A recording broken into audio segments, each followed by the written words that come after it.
সম্মানিত চাকরি প্রত্যাশী বন্ধুরা, আসসালামু আলাইকুম। কেমন আছেন সবাই? আশা করি সবাই ভালো আছেন।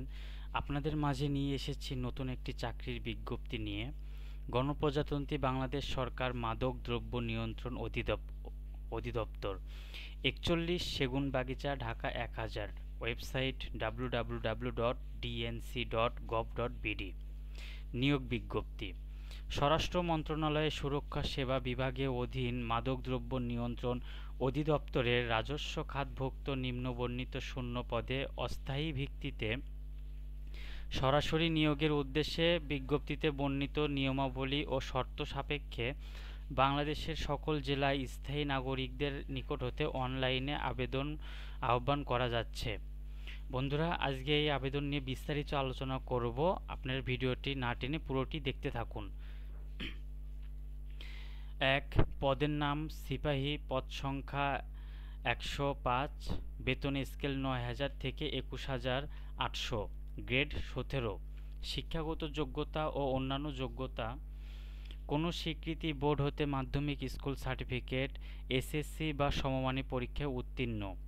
উচ্চতা পুরুষ ৫ ফুট ৬ ইঞ্চি এবং মহিলা ৫ ফুট ২ ইঞ্চি। বুকের মাপ অনন্য উভয় ক্ষেত্রে ৩১ ইঞ্চি ৭৮ সেন্টিমিটার, সম্প্রসারিত ৩২ ইঞ্চি ৮২ সেন্টিমিটার। ওজন অনন্য পুরুষ ৫০ কেজি, মহিলা ৪৬ কেজি এবং অবিবাহিত হইতে হবে। ২. ওয়্যারলেস অপারেটর, পদ সংখ্যা ১২টি, বেতন স্কেল ৮,৮০০ থেকে ২১,৩১০, গ্রেড ১৮, কোনো স্বীকৃতি বোর্ড হতে মাধ্যমিক স্কুল সার্টিফিকেট, এসএসসি বা সমমানের পরীক্ষায় উত্তীর্ণ। উচ্চতা পুরুষ ৫ ফুট ৬ ইঞ্চি, মহিলা ৫ ফুট ২ ইঞ্চি, বুকের মাপ উভয় ক্ষেত্রে ৩১ ইঞ্চি, সম্প্রসারিত ৩২ ইঞ্চি বা ৮২ সেন্টিমিটার।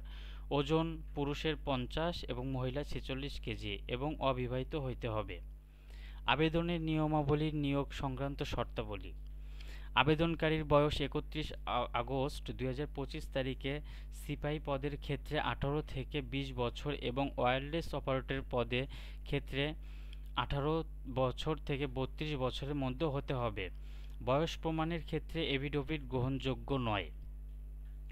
সরকারি, আধা সরকারি, স্বায়ত্তশাসিত প্রতিষ্ঠানে চাকুরিরত প্রার্থীদের যথাযথ কর্তৃপক্ষের অনুমতি গ্রহণপূর্বক নির্দিষ্ট সময়সীমার মধ্যে আবেদন করতে হবে এবং মৌখিক পরীক্ষার সময় অবশ্যই উক্ত অনুমতিপত্র প্রদর্শন করতে হবে।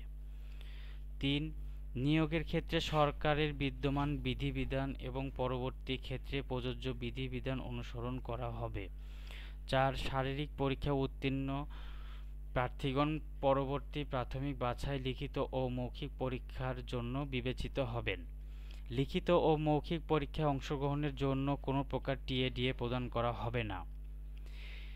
৫. এ নিয়োগ বিজ্ঞপ্তি সম্পর্কিত যে কোনো পরিবর্তন, সংশোধন যদি থাকে মাদকদ্রব্য নিয়ন্ত্রণ অধিদপ্তরের নিজস্ব ওয়েবসাইটে পাওয়া যাবে।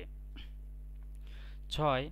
প্রার্থী কর্তৃক প্রদত্ত কোনো তথ্য বা দাখিলকৃত কাগজপত্র জাল, মিথ্যা ও ভুয়া প্রমাণিত হলে কিংবা পরীক্ষায় নকল বা অশুদ্ধ উপায় অবলম্বন করলে সংশ্লিষ্ট প্রার্থীর প্রার্থিতা বাতিল করা হবে এবং তার বিরুদ্ধে যথাযথ আইনানুগত ব্যবস্থা গ্রহণ করা হবে। ৭. মৌখিক পরীক্ষার সময় সকল প্রকার সনদপত্রের মূল কপি প্রদর্শন করতে হবে এবং পূরণকৃত অ্যাপ্লিকেশন ফর্মের প্রিন্ট কপি ও ২ কপি পাসপোর্ট সাইজের ছবিসহ সকল সনদপত্রের সত্যায়িত ফটোকপি দাখিল করতে হবে। ভুল তথ্য, জাল কাগজপত্র প্রদর্শিত হলে পরীক্ষায় উত্তীর্ণ যে কোনো প্রার্থীর প্রার্থিতা বাতিল করার ক্ষমতা কর্তৃপক্ষ সংরক্ষণ করেন। ৮.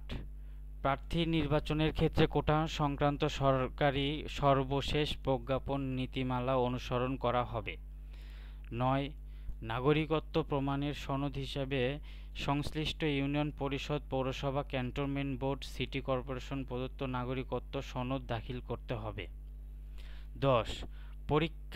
মৌখিক পরীক্ষার অংশগ্রহণের সময় মুক্তিযোদ্ধার সন্তান, শহীদ মুক্তিযোদ্ধার সন্তান, বীরাঙ্গনা সন্তান, শারীরিক প্রতিবন্ধী ও তৃতীয় লিঙ্গের জন্য এবং ক্ষুদ্র নৃগোষ্ঠী প্রার্থীদের সর্বশেষ সরকারি প্রজ্ঞাপন নীতিমালা অনুযায়ী উপযুক্ত কর্তৃপক্ষ কর্তৃক প্রদত্ত সনদপত্রের মূল কপি প্রদর্শন সহ সত্যায়িত কপি দাখিল করতে হবে। 11 কোনো প্রকার কারণ দর্শানো ব্যতিরেকে নিয়োগকারী কর্তৃপক্ষের যে কোনো আবেদন গ্রহণ বা বাতিল এবং এ নিয়োগ কার্যক্রমে আংশিক সম্পূর্ণ পরিবর্তন বাতিল এবং পদের হ্রাস বৃদ্ধি ক্ষমতা সংরক্ষণ করেন। এ নিয়োগের ক্ষেত্রে নিয়োগকারী কর্তৃপক্ষের সিদ্ধান্ত চূড়ান্ত বলে গণ্য হবে। 12 এ নিয়োগ বিজ্ঞপ্তি শারীরিক প্রাথমিক বাছাই লিখিত ও মৌখিক পরীক্ষা এবং পরীক্ষা সংক্রান্ত অন্যান্য তথ্য মাদকদ্রব্য নিয়ন্ত্রণ অধিদপ্তরে পাওয়া যাবে। 13 আবেদনপত্র পূরণ সংক্রান্ত শর্তাবলী। বন্ধুরা, আপনারা জানেন কিভাবে অনলাইনে আবেদন করতে হয়, তো আপনারা এটা দেখে নেবেন আর খুব দ্রুতই এটাতে আবেদন করার প্রস্তুতি নিয়ে নেন। বিশাল পদ সংখ্যা, অতএব ধন্যবাদ।